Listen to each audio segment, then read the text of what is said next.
Bien, hermanos, continuamos en la exposición de la serie de Pablo a los Efesios, en esta carta tan importante, la cual habla del propósito de Dios para la iglesia.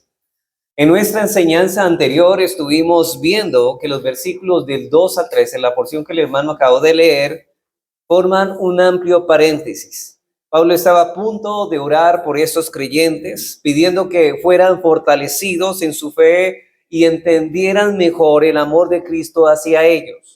Sin embargo, antes de continuar con su oración, él ve la necesidad de exponer el misterio que le había sido revelado y el ministerio que le había sido encomendado a los gentiles. Hay un ministerio, hay una verdad que ha sido revelada, lo cual llamamos misterio. Ahora hay un ministerio, una verdad que tiene que ser proclamada, es un ministerio.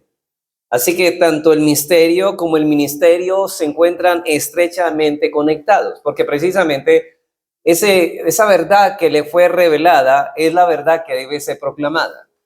O sea, una cosa es el misterio y ese misterio es el que él va a proclamar a los gentiles, que es el tema del evangelio. Así que una vez Pablo había recibido la revelación especial de Dios, él sabía que estaba en la obligación de dar a conocer a los gentiles lo que Dios le había hecho conocer. Pablo había recibido un llamado especial de parte de Dios para llevar el evangelio al mundo gentil, y eso le había acarreado muchos problemas con los judíos. Ahora bien, hasta ser finalmente encarcelado en Jerusalén y enviado como prisionero a Roma, donde escribe esta carta. Precisamente Pablo escribe esta carta a los Efesios en una cárcel. Y es por eso que Pablo se refiere a sí mismo en el versículo 1 como prisionero de Cristo Jesús por causa del ministerio de los gentiles. Así que por la voluntad de Cristo había sido apresado y por su fidelidad en el cumplimiento de su labor que Cristo le había encomendado. En nuestra enseñanza anterior, solo nos dedicamos a considerar nuestro primer encabezado, cuya enseñanza decíamos era el ministerio que se le había dado a conocer a Pablo. Nos enfocamos solamente en el misterio que se le había dado a conocer a Pablo de los versículos 1 al 7. En esta mañana pasaremos del misterio que se le había revelado para hablar del ministerio que se le había dado para proclamar a los gentiles. Noten que pasamos del misterio al ministerio, de los versículos 8 al 13. Así que entremos al ministerio que le fue confiado a Pablo. Comienza diciendo él, dice aquí: a mí, que soy menos que el más pequeño de todos los santos, me fue dada esta gracia de anunciar entre los gentiles el evangelio de las inescrutables riquezas de Cristo y de aclarar a todos cuál sea la dispensación del misterio escondido desde siglos en Dios, que creó todas las cosas, para que la multiforme sabiduría de Dios sea ahora dada a conocer por medio de la iglesia a los principados y potestades en los lugares celestiales, conforme al propósito eterno que hizo en Cristo Jesús nuestro Señor, en quien tenemos seguridad y acceso con confianza por medio de la fe en Él, por la cual pido que no desmayéis a causa de mis tribulaciones por vosotros, las cuales son vuestra gloria. Lo primero que encontramos en este texto, si ustedes leyeron los primeros versículos, es la indignidad que sentía Pablo en el cumplimiento de su ministerio. Pablo lo primero que se siente es indigno de ese servicio, de esta tarea que el mismo Señor Jesucristo le había encomendado. Él ya conoce la verdad, ya lo dijimos, se le había revelado esa verdad, ahora él debe proclamarla y él se siente totalmente indigno para llevar a cabo esta tarea. Como hemos podido ver, Pablo tenía una conciencia muy clara de la dignidad del oficio, de la dignidad de su ministerio como apóstol de Jesucristo. Sin embargo, hermanos, Pablo poseía también una conciencia muy clara de su propia indignidad. Y yo sé, hermanos, que entre más conocimiento tengamos de Dios, más indignos nos vamos a ver delante de Él. Y por eso dice el versículo 18, versículo 8, a mí, y aquí es un énfasis en el texto griego, dice: a mí, que soy el menos que el más pequeño de todos los santos, me fue dada esta gracia. Ahora, yo sé que algunos pueden haber leído que la palabra Pablo viene de la palabra hebrea Saulos, pero la palabra en griego Pablo significa pequeño. Bueno, pero no se está refiriendo a su connotación de su nombre, sino más bien en el sentido de su pecaminosidad y de su indignidad para con la gracia del Señor.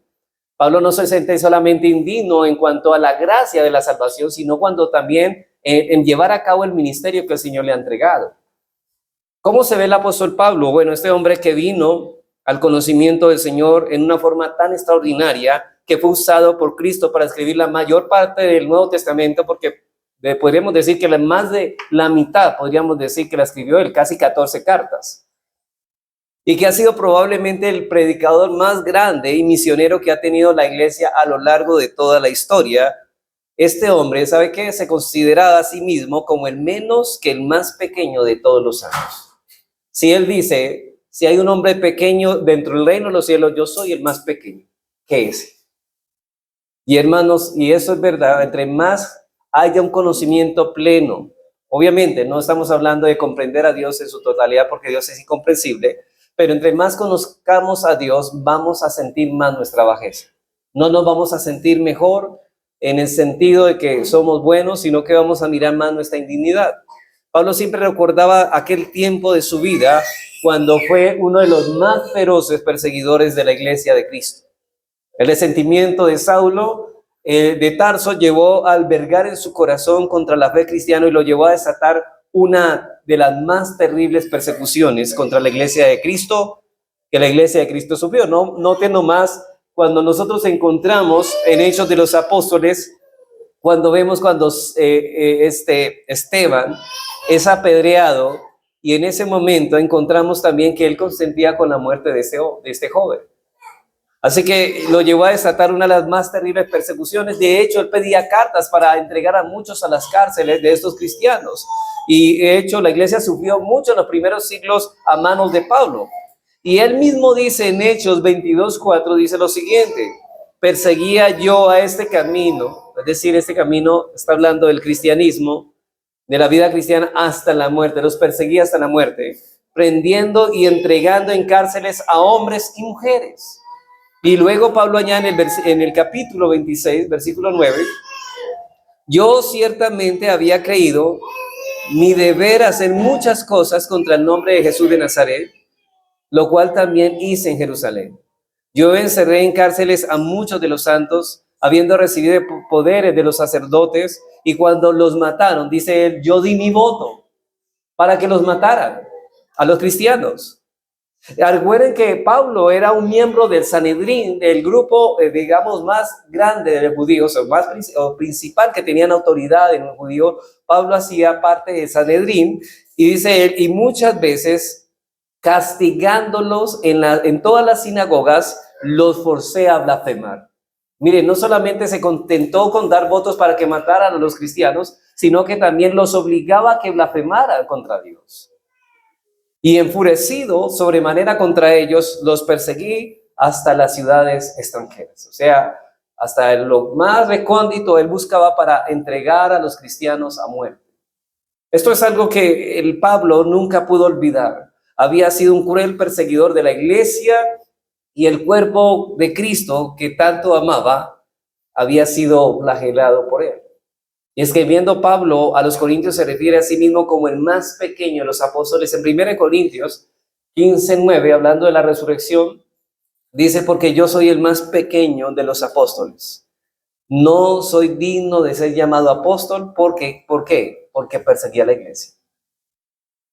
Y en 1 Timoteo 1:15, Pablo ostenta el título de los primeros los pecadores. Es decir, Pablo diría, si van a hacer una elección, ¿quién es el primero de los pecadores? Yo me gano todos los votos.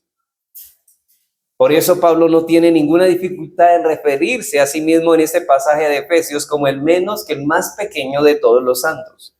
Es como si él no hallara las palabras apropiadas para expresar su propia pequeñez e indignidad. Dice Pablo, si pudiésemos hallar al más pequeño de todos los santos, todavía yo soy menos que él. Y en ese sentido, la pequeñez es lo que llevaba a Pablo a magnificar la grande gracia de Dios en su vida, porque donde abunda el pecado, sobreabunda la gracia. Donde abunda el pecado, sobreabunda la gracia, y eso es lo que Pablo está experimentando. Mucha gracia. Cuando él sobreabundó en pecado, se miraba tan pecador que hacía que la gracia sobreabundara. Él tenía tal conciencia de su pecado que percibía tan claramente la terrible condición en que estaba cuando Cristo lo encontró en el camino a Damasco, que todas las bendiciones y privilegios que recibía de su mano las veía como enormes. Y las aflicciones que padecía por causa de Cristo, él las consideraba pequeñas, muy pequeñas, hermanos, y así debemos vivir nosotros la vida. Hermanos, cualquier bondad debemos verla muy grande de parte del Señor. Pero hermanos, cada aflicción deberíamos verlo como tan pequeña a lo que realmente merecemos. Nosotros, cualquier aflicción es muy pequeña con realmente el infierno que todos nosotros merecemos. Y de hecho, creo que aquí Pablo está señalando la clave de la verdadera humildad y del verdadero contentamiento cristiano. Recuerden, hermanos, que la humildad es tener un concepto real de quiénes somos. ¿De quién somos en realidad? Es que nosotros no nos hemos realmente, todavía, hermanos, no sabemos quiénes somos en realidad, pero nosotros, hermanos, si nos conociéramos en realidad, nos espantaríamos de quiénes somos, pero también a la vez nos asombraríamos del gran amor y la ternura que tiene Dios por nosotros. Eso es lo que experimentaba Pablo. Un verdadero contentamiento cristiano. Cualquier cosa para él era mucha, aquellas cosas, bendiciones para él eran demasiado. Y aquí el secreto del apóstol Pablo, y debe ser el secreto de nosotros. Pero hermano, la pregunta que yo debo hacerte en esta mañana, ¿deseas aprender como Pablo a contentarte cualquier que sea la situación? Porque deberías, porque el punto es, hermanos, ¿qué nosotros merecemos? De cosas buenas, bueno, de cosas malas todas. De cosas malas todas las merecemos, pero de cosas buenas no merecemos nada en absoluto. Y note que estoy diciendo nada en absoluto es nada, hermano. Y pregunto, hermano, ¿quieres deleitarte más en Dios y la salvación que Él te ha concedido por gracia, por medio de la fe? Entonces no debes olvidar, ni siquiera por un instante, de dónde el Señor te rescató, quién eras y lo que merecías antes de ser salvado por la pura misericordia de Dios. Todos nosotros merecíamos justamente el infierno y sufrir bajo maldiciones en esta tierra. Antes todos estábamos muertos en nuestros delitos y pecados y éramos por naturaleza hijos de la ira, lo mismo que los demás, y todos éramos enemigos de Dios. En algunos esta enemistad se manifestaba en una forma más franca y abierta, en otros probablemente se manifestaba en una manera más sutil, pero todos éramos enemigos de Dios antes de ser reconciliados por medio de la fe en Jesucristo. En Romanos, por eso, en Romanos, Pablo dice en Romanos 5, 7 al 11, dice: ciertamente apenas morirá alguno por un justo, con todo pudiera ser que algunos harán morir por el bueno. Él dice, es fácil que un bueno muera por otro bueno, pero ¿quién va a osar morir un bueno por alguien malo? Bueno, ese es Dios. Pero en versículo 8, más Dios muestra su amor para con nosotros, que siendo aún pecadores, Cristo murió por nosotros. Versículo 10, porque si siendo enemigos fuimos reconciliados con Dios por la muerte de su Hijo, mucho más estando reconciliados, seremos salvos por su vida. Y aquí precisamente es Dios muestra su amor en que siendo nosotros enemigos de Él, Él dio su Hijo por nosotros. Éramos enemigos de Dios y Pablo dice en Colosenses 1:21 también, a vosotros también que erais en otro tiempo extraños y enemigos en vuestra mente, haciendo malas obras, ahora os ha reconciliado. Hubo un tiempo, hermanos, en que en nuestras vidas éramos enemigos de Dios, y si no reconocemos eso es que probablemente no somos cristianos. Hubo un tiempo, hermanos, en que éramos enemigos de Dios, pero aún así Dios soportó con mucha paciencia nuestros pecados, como está soportando aún en este mismo momento el pecado de algunos en medio nuestro. ¿Cuántos el Señor, su mano lo está sosteniendo, pero sus manos llenas de ira, en las manos de un Dios airado? Dios podría quitarte la vida en este mismo instante por la dureza de tu corazón, por la manera como vienen a la iglesia a oír la palabra de Dios. De hecho, hermanos, una actitud irreverente es digna de muerte delante del Señor. con una mala actitud, pero Dios es paciente, como fue paciente con muchos de nosotros. El hecho de que no te haya eliminado con esa actitud tan tirana o tan realmente tan impía, no significa que Dios no está, su ira no está sobre ti. Muchas veces nosotros pensamos que porque Dios nos ha tenido misericordia, como dice el profeta Jeremías, no hemos sido consumidos, nos damos la tarea de que no está pasando nada malo, pero realmente, hermanos, Dios pudiera abrir la tierra y tragarnos vivos en ese mismo momento. ¿A cuántos de nosotros, hermanos, Dios nos libró de la muerte en incontables ocasiones para que no se nos presentásemos delante de Él en impenitencia? ¿A cuántos de nosotros? Hermanos, ¿a cuántos de nosotros antes de llegar a Cristo estábamos a muchos peligros de muerte y Dios nos libró de ello? Aún sin nosotros saberlo, en el momento apropiado abrió nuestro entendimiento para que viniésemos a nuestra condición y para que viésemos a Cristo, viéramos nuestra condición real en la que estábamos y viniésemos a Cristo con cuerdas de amor. Nos trajo el Salvador de nuestras almas y allí encontramos perdón y abundante para todos nuestros pecados. El don de la vida eterna, ahora tenemos, hermanos, a Dios por Padre, la esperanza ciertísima de vivir eternamente con Él. Cuánta misericordia, hermanos, tuvo Dios para con nosotros los gentiles. Y cuánta alegría y gratitud debería brotar continuamente de nuestros corazones. Hermanos, quien poco ama, poco se le ha perdonado. Y quien no ama al Señor, no se le ha perdonado. Ese es el punto. Pero tristemente, los cristianos tenemos la tendencia a olvidar el infierno que justamente merecíamos por nuestros pecados. Se nos olvida eso, hermano. Y cuando eso ocurre, ya no apreciamos como deberíamos apreciar los privilegios que se nos han concedido en Cristo y ni soportamos adecuadamente las aflicciones que tenemos que sufrir muchas veces por causa de su nombre. Yo no entiendo, hermanos, por qué un cristiano se siente tan abrumado con una aflicción, con cualquier situación, sea económica o sea enfermedad, cuando, hermanos, eso es lo poco que mereces. ¿Por qué te espantas de eso? Recuerda que tú merecías un infierno. Cualquier aflicción, bien se os dijo el Señor Jesucristo, en el mundo tendréis aflicción, ¿cierto? Pero eso no es nada, hermanos, merecemos un infierno. Entonces, ¿por qué nos resulta tan difícil responder como cristianos a las aflicciones de la vida? Eso es lo que me pregunto. ¿Por qué nos amargamos y resentimos cuando alguien nos ofende y nos maltrata injustamente? ¿Por qué?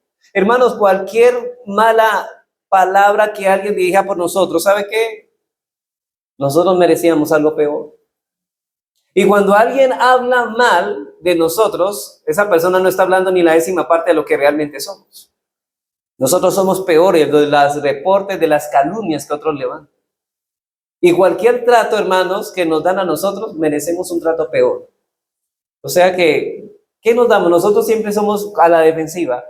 ¿Pero por qué me tratan así? ¿Pero por qué conmigo son así? Hermano, no has entendido la gracia, no has entendido de Dios de dónde te ha sacado. Esa persona, cuando entiende esto, no hay otra cosa que estar tan agradecido con Dios, que cualquier afrenta contra Él es una caricia en comparación con el infierno, hermanos. ¿Por qué nos amargamos y resentimos cuando alguien nos ofende, nos maltrata injustamente? ¿Por qué? Porque olvidamos lo que justamente si merecemos. Por más mal que alguien nos haga, todavía se queda corto del infierno que merecemos. Nunca se olvide esto. Por eso Pablo no se sentía amargado y estaba en la cárcel, hermanos. Y de hecho, me gusta porque Pablo no estaba reclamando: hermanos de Efesios, de iglesia de Efesios, hermanos, a usted le falta amor. De hecho, los hermanos no lo habían visitado. En serio, hermano, no lo habían visitado. ¿Y sabe qué? Él consuela a estos hermanos. Y en lugar de esperar atención de estos hermanos de Éfeso, ¿sabe qué? Él les da atención a ellos. Pablo no estaba amargado ni reprimido durante el encarcelamiento en Roma. Su teología lo gobernaba aún en medio de su sufrimiento, y este hombre realmente creía en la total depravación del hombre. Él creía ser un hombre totalmente depravado. Muchos de nuestros problemas surgen por nuestra falta de coherencia, hermanos. Cuando oramos, decimos que nosotros somos gusanos, pero hay alguien que nos trate como gusanos. Así no nos gusta. Sí, porque nosotros en oración, Señor, apiádate de este pobre gusano aquí. Pero cuando alguien nos dice algo malo, ahí sí no nos gusta. Entonces son incoherentes entre lo que oran y en el trato que reciben. Pablo era coherente en su teología, hermanos. Debemos cultivar esa humildad, ese contentamiento que fluye de un claro entendimiento de lo que somos en la gracia de Dios, porque sin la gracia de Dios somos pecadores que merecemos ser condenados eternamente en las llamas del infierno. Y en vez de darnos ese infierno merecido, el Señor nos llena de privilegios y bendiciones solamente por su gracia. Es este entendimiento lo que permitía a Pablo soportar las prisiones sin queja, sino con gozo, hermanos. Y con ese gozo seguía sirviéndole a Cristo sin importar el precio, sin importar el costo. Dice, a mí, dice él, que soy el menos que el más pequeño de todos los santos, me fue dada esta gracia. Entonces, hermanos, habiendo visto entonces la indignidad que sentía Pablo en el cumplimiento de su ministerio, veamos ahora en segundo lugar el alcance del ministerio de Pablo. En segundo lugar, veamos el alcance del ministerio de Pablo.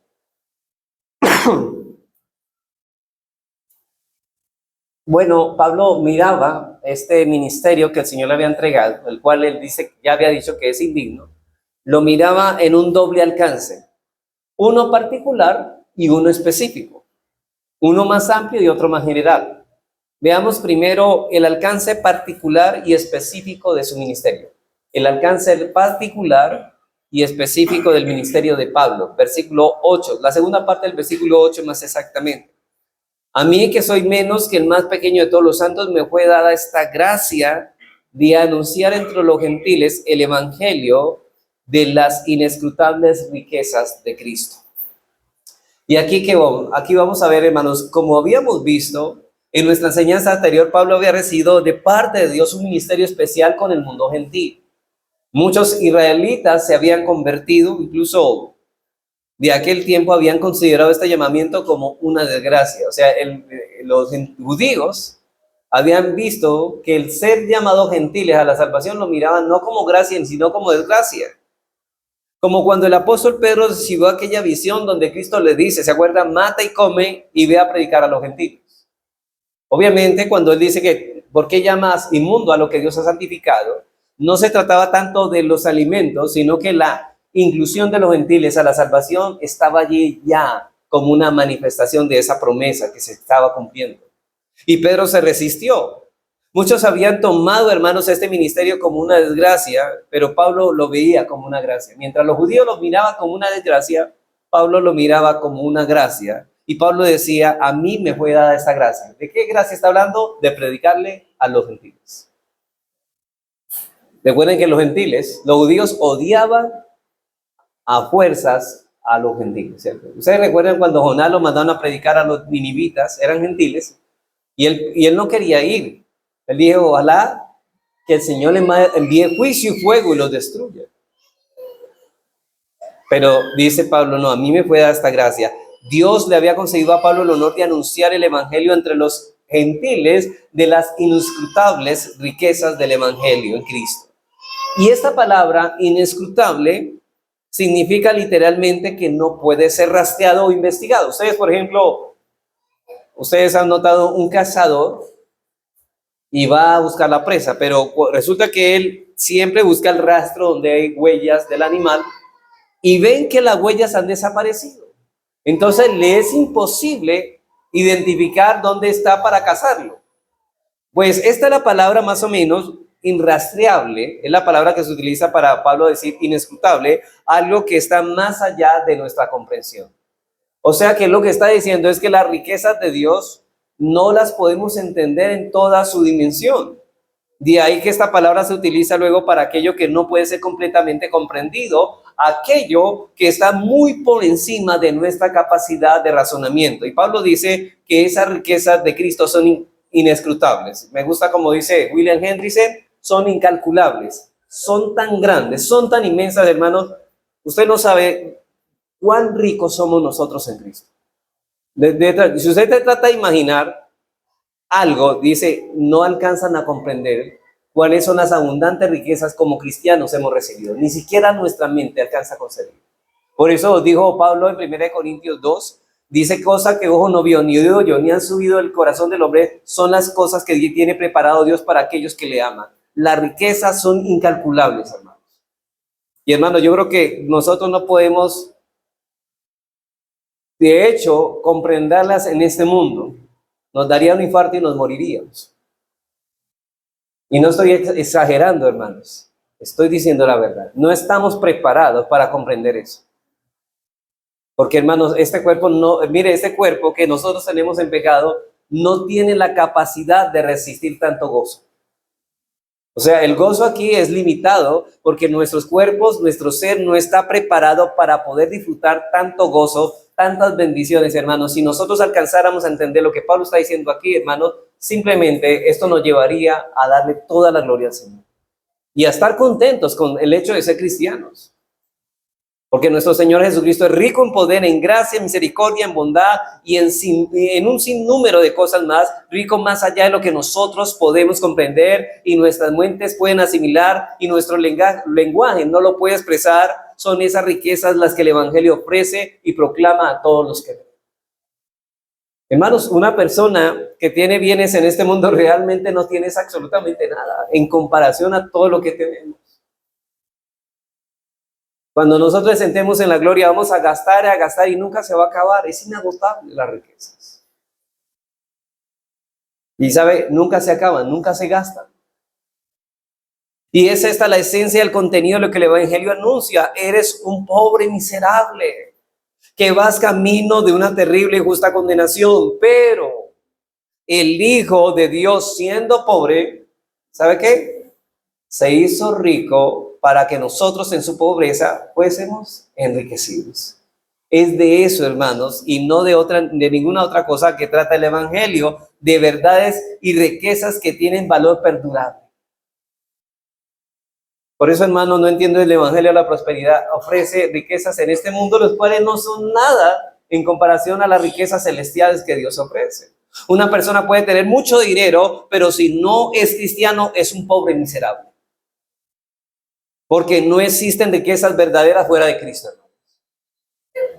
¿Sabe? Todo lo que el mundo ofrece es una ilusión momentánea. ¿Para qué tener unas cosas por un ratico, hermanos? Eso no, ¿de qué lo va a llenar de gozo a uno? Saber que yo voy a tener esto, pero solamente va a ser mientras tanto.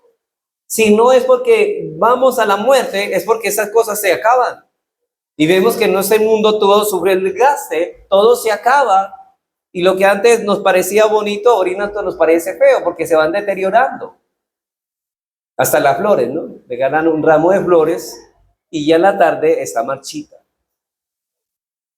Así que todo lo que el mundo ofrece es una ilusión momentánea. Las riquezas perdurables solo se encuentran en Cristo. Y ese es el mensaje que anunciamos en el Evangelio, en el mismo Evangelio que Pablo fue llamado a anunciar entre los gentiles. Ese es el mismo alcance primordial y particular. Pero el ministerio de Pablo tenía un alcance general y más amplio. Veamos el alcance amplio y general del ministerio de Pablo. Dios no solo le comisionó a Pablo para que anunciara únicamente el Evangelio a los gentiles, sino también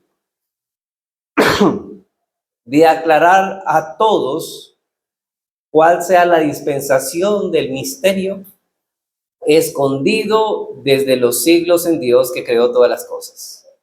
¿Cuál es hermanos, el alcance amplio y general? De aclarar a todos cuál sea la dispensación del misterio escondido desde los siglos de Dios que creó todas las cosas. Aquí la palabra aclarar significa literalmente traer a la luz y da la idea de revelar o dar a conocer.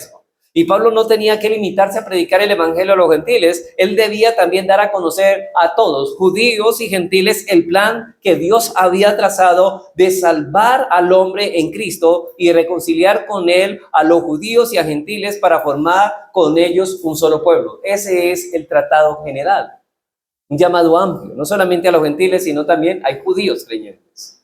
Es decir, Pablo había sido a enseñar las profundidades o las profundas implicaciones del evangelio a todos, judíos y gentiles. Es decir, por ejemplo, usted lee la carta de Romanos, hermanos, y usted que ve la profundidad con que Pablo explica el evangelio y la está proclamando. Eso encierra para nosotros una tremenda lección. Nuestro ministerio no puede limitarse a predicar el evangelio solamente a los perdidos. Es nuestro deber como iglesia, es nuestro deber como pastores enseñar todo el contenido del consejo de Dios, aún en aquellas doctrinas de la Biblia que no son de fácil comprensión. No es solamente predicar el evangelio, es enseñar todo el consejo de Dios. Es por eso, hermanos, es por una superficialidad en las doctrinas bíblicas que muchos no profundizan en su relación con Dios. Hermanos, entre más profundizamos en la enseñanza bíblica, más vamos a profundizar en nuestra relación con Dios. Ahora, yo sé que ni saben cómo responder, yo sé que muchos cristianos no saben cómo responder a los ataques del mundo ni a la mentalidad que esta cultura quiere imponer sobre nosotros. Algunos ni siquiera pueden discernirlo y Pablo dice que estas cosas que estaban escondidas en Dios ahora han sido reveladas y traídas a la luz, dadas a conocer. Y es nuestro deber como cristianos profundizar en esas verdades hasta donde nuestra capacidad nos lo permita. Note que esa profundidad no es solamente para los pastores o los que predican la palabra, es para todos los cristianos. Deben profundizar en las verdades de las Escrituras. Es un deber, hermanos, porque de ahí está el crecimiento y la profundidad de nuestra relación con Dios. ¿Por qué tu relación con Dios es fría, ligera y no tan fervorosa? Porque tu estudio de las doctrinas no son tan profundas. Nuestro Dios no nos manda a hacer nada sin sus medios. No, Él nos ha dado su palabra escrita en nuestro propio idioma, hermanos, porque todos tenemos la Biblia en español, ¿cierto? Nos ha dado su Espíritu Santo morando permanente en nuestros corazones. Tenemos la enseñanza de la predicación de las Escrituras cada domingo y Dios nos ha dado los recursos. Ahora es nuestro deber hacer un uso responsable de esas cosas con miras de crecer en la gracia y en el conocimiento de nuestro Señor Jesucristo. Es nuestro deber. Hermanos, aquí no hay excusa. Por eso le decía, de acuerdo a la capacidad que cada uno tenga. Pero es nuestro deber de nosotros escudriñar las Escrituras. Es deber de nosotros. Dice el Señor, escudriñen las Escrituras. Así que hemos visto entonces la indignidad que Pablo sentía en el cumplimiento de su ministerio, el alcance de su ministerio, el del ministerio de Pablo. Veamos en tercer y último lugar el propósito del ministerio de Pablo. Versículo 10, el propósito del ministerio de Pablo. Pablo dice aquí que el propósito por el cual fue llamado a anunciar el evangelio, lo mismo que a todos los apóstoles, es que el propósito por el cual ese misterio oculto debería ser traído a la luz, lo dice en el versículo 10, noten lo que dice: para que la multiforme sabiduría de Dios sea ahora dada a conocer por medio de la iglesia a los principados y potestades en los lugares celestiales. Este es el propósito de la iglesia, no de una comunidad paraceclesiástica, no de un seminario, no de una coalición, no, es el propósito de ¿quién? De la iglesia. De hecho, el tema de la carta de los Efesios es el propósito de la iglesia. Así que la iglesia de Cristo vino a la existencia por medio de la predicación del evangelio y se ha fundamentado y solidificado en la revelación del Nuevo Testamento dada por medio de los apóstoles. ¿Se acuerda? Edificado sobre el fundamento de los apóstoles y profetas, siendo la piedra principal del ángulo Jesucristo mismo. Y ahora esa iglesia es un instrumento en las manos de Dios. ¿Para qué? Noten esto: para que la multiforme sabiduría de Dios sea ahora dada a conocer a los principales y potestades en los lugares celestiales. Es decir, ¿a quién se está refiriendo? ¿A quién estamos dando a conocer los misterios que le ha sido revelado a los apóstoles? A los ángeles. O sea, le está diciendo, ¿la iglesia va a enseñar a los ángeles? Sí. Y luego los ángeles no son más poderosos en sabiduría y en fuerza que nosotros, también. Estas viles criaturas, llamados cristianos, que eran pecadores, enemigos de Dios, insuficientes, pobres en espíritu, a Dios le ha placido por medio de esas criaturas que los ha unido como iglesia. Ahora esa iglesia reunida, compuesta por ese grupo de personas, ha sido llamada a enseñar a los ángeles las verdades del plan de Dios. O sea que, hermanos, cada vez que la iglesia se reúne, los ángeles están en la expectativa de aprender qué es lo que Dios hace con su pueblo. Ya Pablo se ve referido a los ángeles de esta manera, hablando del poder que operó en Cristo. Dice en Efesios 1:20, dice, la cual operó en Cristo, resucitándolo de los muertos y sentándole a su diestra en lugares celestiales, y sobre todo, note esto, sobre todo principado y autoridad y poder y señorío, y sobre todo nombre que se nombra, no solo en este siglo, sino también en el venidero. Más adelante, Efesios 6:12 dice Pablo, porque no tenemos lucha contra sangre y carne, sino contra principados, contra potestades, contra gobernadores de las tinieblas de este siglo, contra los huestes espirituales de maldad. ¿En dónde? En las regiones celestes. Hermanos, esta frase hace referencia a distintos rangos y órdenes angelicales. Tanto los ángeles buenos como los ángeles caídos en el cielo tienen diferentes rangos, diferentes órdenes, y esto es algo definitivamente que no se nos ha revelado con amplitud en la Biblia. Pero hay un orden de jerarquía en las huestes angelicales, Pero lo que Pablo está diciendo aquí es que esos ángeles y todos sus rangos y órdenes tienen mucho interés por todo cuanto tiene que ver con la redención del hombre.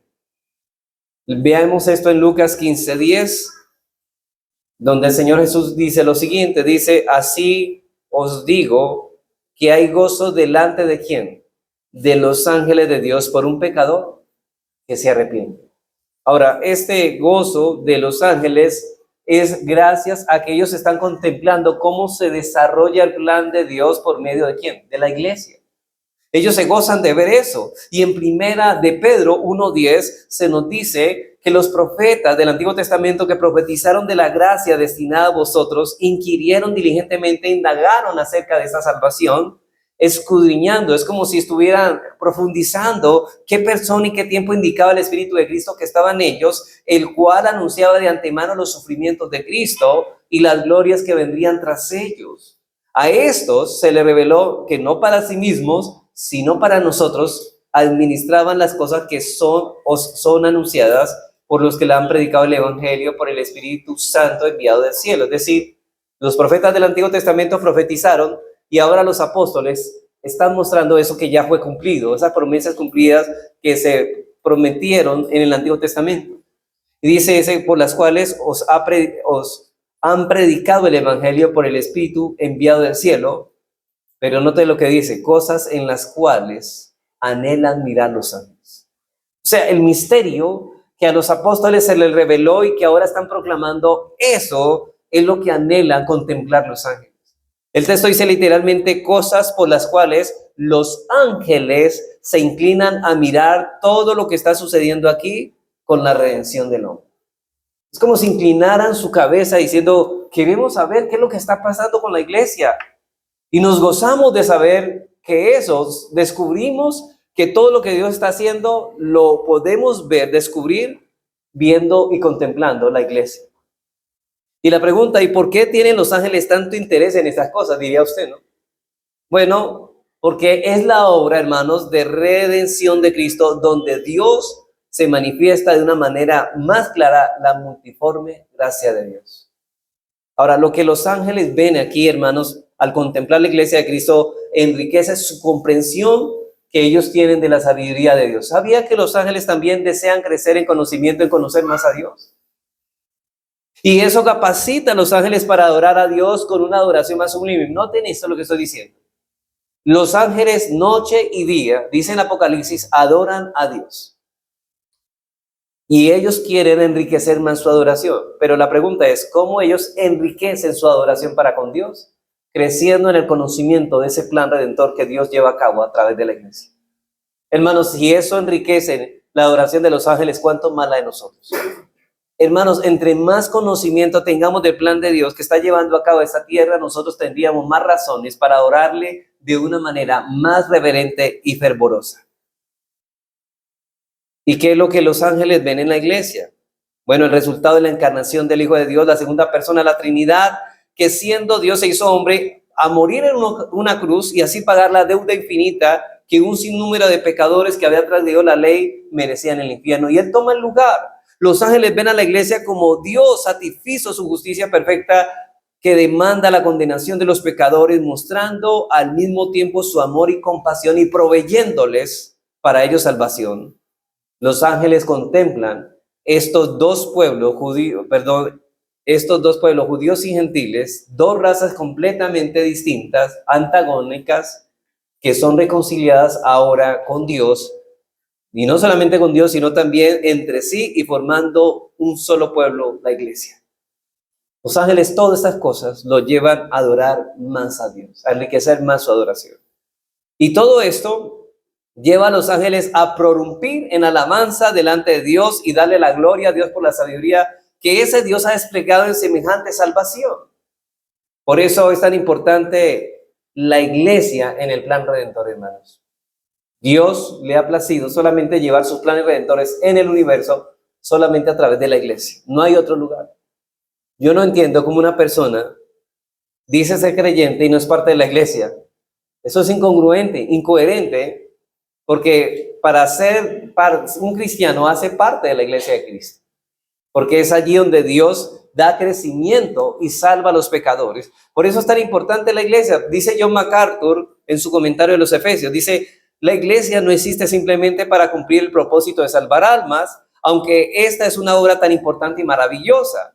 El supremo propósito de la iglesia es, como Pablo lo hace ver explícitamente aquí, es glorificar a Dios al manifestar su sabiduría delante de los ángeles, quienes pueden ofrecer entonces una mayor alabanza a Dios.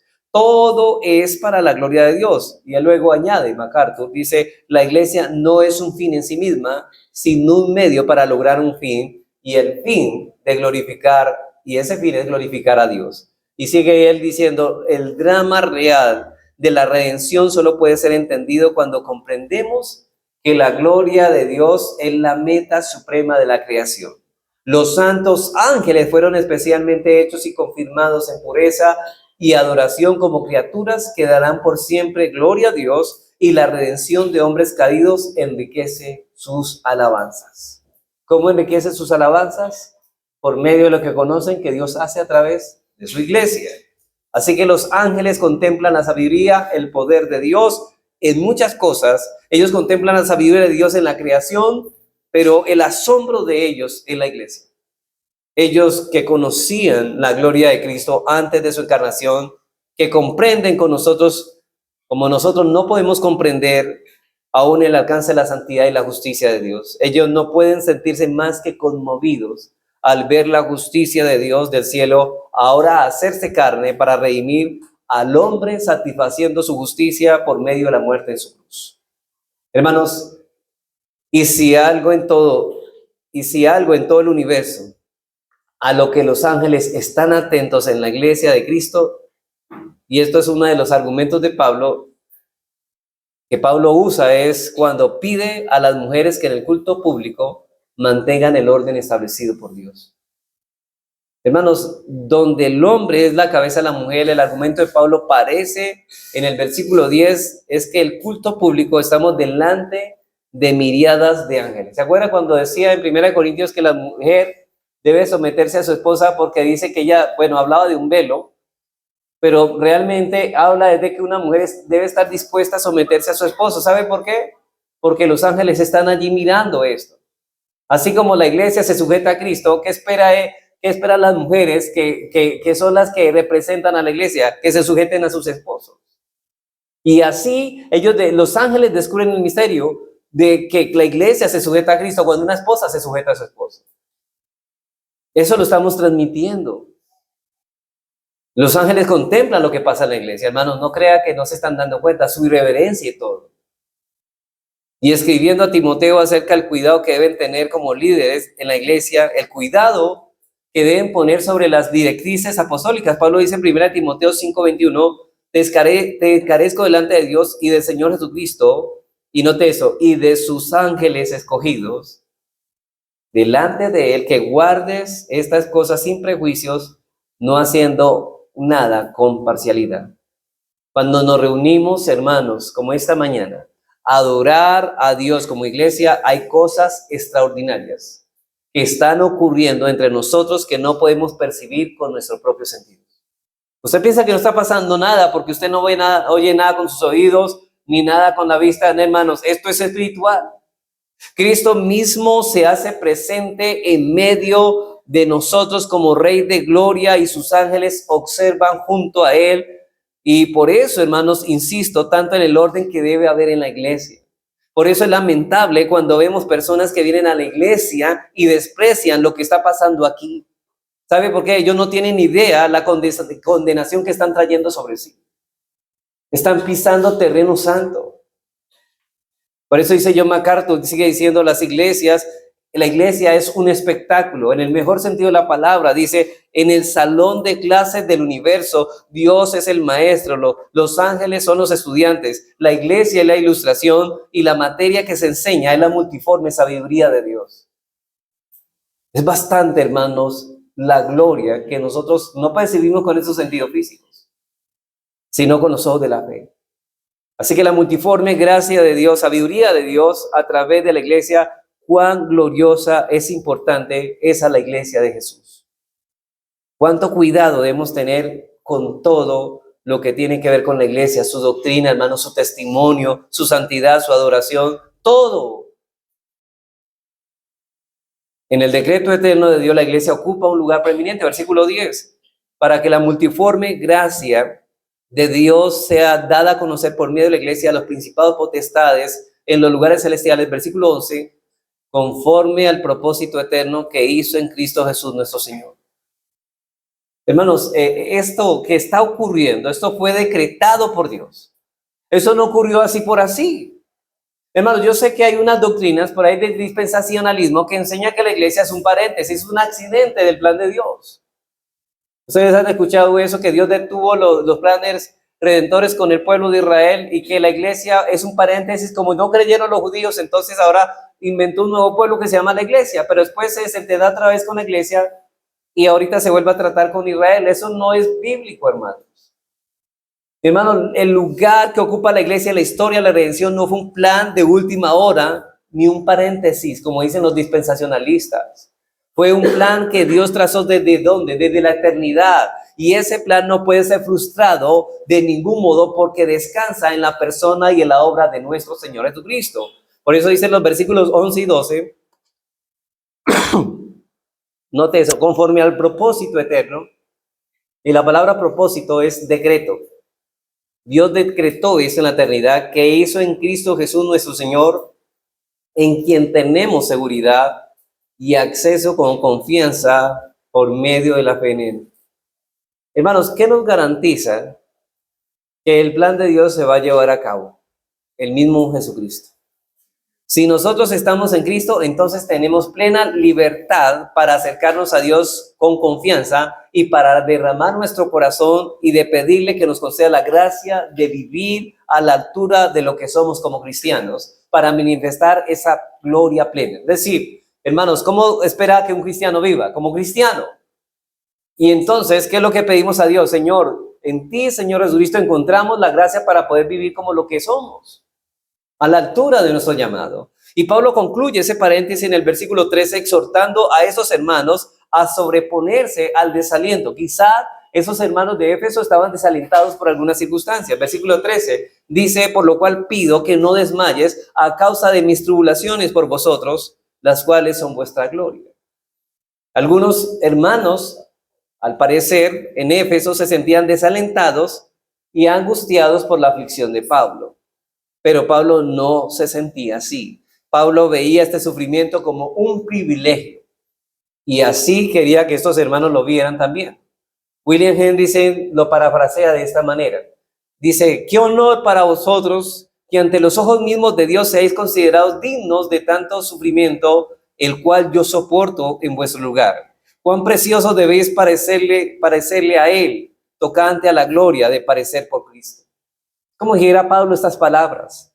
Así que Pablo veía su ministerio y sus sufrimientos que este ministerio traía consigo y el mensaje del evangelio que predicaba como un gozo, hermanos. Así lo veía Pablo. Así contemplaba él la iglesia a la que servía y ministraba. Así debemos verlo nosotros, hermanos. Creo que si lo que estoy viendo aquí, hermanos, es algo que nosotros, la iglesia, se ha convertido en una costumbre de venir aquí, pero no con la expectativa de que algo extraordinario está ocurriendo, que no ocurrió el domingo pasado y que no ocurrirá el domingo que viene.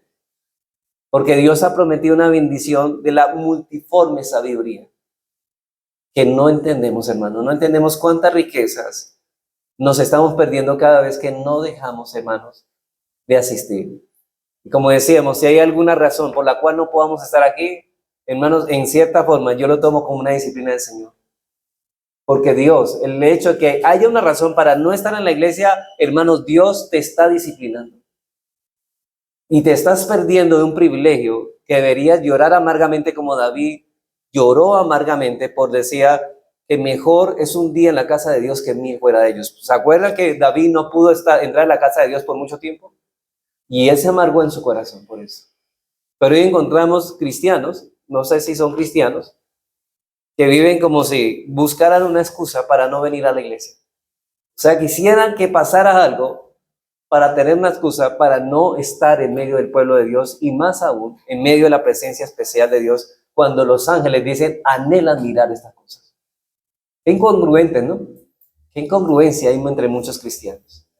Para concluir, hermanos, a la luz de todo esto que hemos hablado, la pregunta ¿es esa la perspectiva que nosotros tenemos de todas las cosas, hermano? ¿Así miramos realmente la iglesia? ¿Consideramos nosotros, hermanos, un privilegio servirle a Cristo en la posición que Él quiera colocarnos sin importar el costo y los sufrimientos que eso pueda traer a nuestra vida, ya sea predicando la palabra de Dios en un púlpito o haciendo el salón donde nos congregamos? ¿Realmente usted se goza de ser parte del cuerpo de Cristo y servirle al cuerpo de Cristo? Es para nosotros un privilegio sufrir por Cristo. Estamos creciendo nosotros en el crecimiento de ese evangelio que anuncia las inescrutables riquezas de Cristo, de tal manera, hermanos, que manifestamos alegría y gozo al participar de esas riquezas. Estamos creciendo en el conocimiento de ese evangelio de manera que vivimos a la altura de las inescrutables riquezas de su gracia, dando testimonio a los demás de que estoy en Cristo. Porque debes testificar. Y debes estar gozoso. Recuerde que las aflicciones que tú sufres, ¿qué son? Nada en comparación a lo que tú mereces. Y que las bendiciones son muy grandes en comparación a lo que realmente mereces. No merecemos nada bueno. Nada bueno. Así que decía, hermano, una gota de agua para calmar nuestra sed es una gran bendición para nosotros. Hermanos, te sigo preguntando, yo quiero hacerte estas preguntas a la luz de todo eso, pero medítalo. ¿Es la iglesia algo tan importante para ti como para Pablo lo era? Al punto de cuidar nuestra vida espiritual, al punto de cuidar nuestro testimonio. ¿Usted está cuidando su testimonio con el fin de que la iglesia sea realmente Dios glorificado en ella? Para que la gloria de Dios brille en medio de la iglesia cada vez con más esplendor. ¿Usted está preocupado por su testimonio? ¿Es la iglesia, mi hermano, una prioridad en tu vida o es tu trabajo? Muchos hoy buscan no un lugar donde tengan una iglesia bíblica más cercana a la escritura, sino donde un trabajo donde más plata le den, ¿cierto? Y ellos dicen, no, es que para mí primeramente el reino de Dios es justicia. Pero están demostrando otra cosa. ¿Cuántos mientras están solicitando una membresía están pensando también en solicitar la visa para irse para España o Estados Unidos? O sea, ¿dónde está su corazón? No es Dios, es el dinero, es la codicia. Y hermanos, examínate, mi hermano, no digas que la iglesia es una prioridad en tu vida si en muchas cosas importantes de la iglesia tú no estás. Sí, porque para muchos hermanos la iglesia, si no es importante, si tú no estás en muchas cosas importantes de la iglesia, tú no estás, entonces la iglesia para ti no es importante. Es la iglesia tan importante en mi vida que estoy dando un buen testimonio para que puedan los que están afuera hablar bien de la iglesia. ¿Sabe por qué la iglesia habla mal? Y aún la misma familia de nosotros puede estar hablando mal. ¿Sabe por qué? Por nuestro testimonio. O estás dando tan mal testimonio que el evangelio está siendo blasfemado por causa tuya. Pregúntate eso. ¿Es la iglesia una prioridad de mi vida para estar tiempo y despierto, espiritualmente preparados cuando nos reunimos cada domingo en la presencia del Señor para adorarle en espíritu y en verdad? ¿Estás despierto? Yo no estoy hablando físicamente no más, espiritualmente estás despierto. Vengo, hermanos, con la expectativa gozosa de que voy a encontrarme con Dios y con su pueblo y estoy poniendo mis dones y mis talentos al servicio de la iglesia. Yo creo que podría preguntar muchas cosas, hermanos. Hay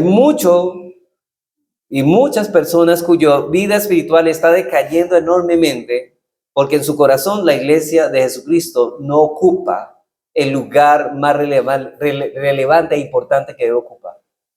Nadie puede crecer espiritualmente desconectado de la iglesia. Hermanos, y conectado, para que usted me entienda, conectado no es venir usted aquí a la iglesia y sentarse a escuchar un sermón y irse. Conectado es que usted esté involucrado con la iglesia, a poner sus dones al servicio, a estar allí, a dar su testimonio, a crecer con ellos. Porque nadie puede crecer en el amor de Cristo si no crece tu amor por su iglesia. Si tú no amas la iglesia, no amas a Cristo, porque la iglesia es el cuerpo de Cristo. La iglesia es la esposa de Cristo. Hermanos, si tú desprecias la esposa de Cristo, desprecias a Cristo. Y hermanos, si yo le preguntara, cuando un hombre siente que a su esposa la desprecia, ¿cómo se siente? Eso es lo que siente Cristo cuando a su esposa, a la iglesia, le dan tanta indiferencia. Entonces, no digas que amas a Cristo. Así que más bien que Dios te ayude y que Dios nos ayude, hermanos, a vivir a la altura de ese llamado.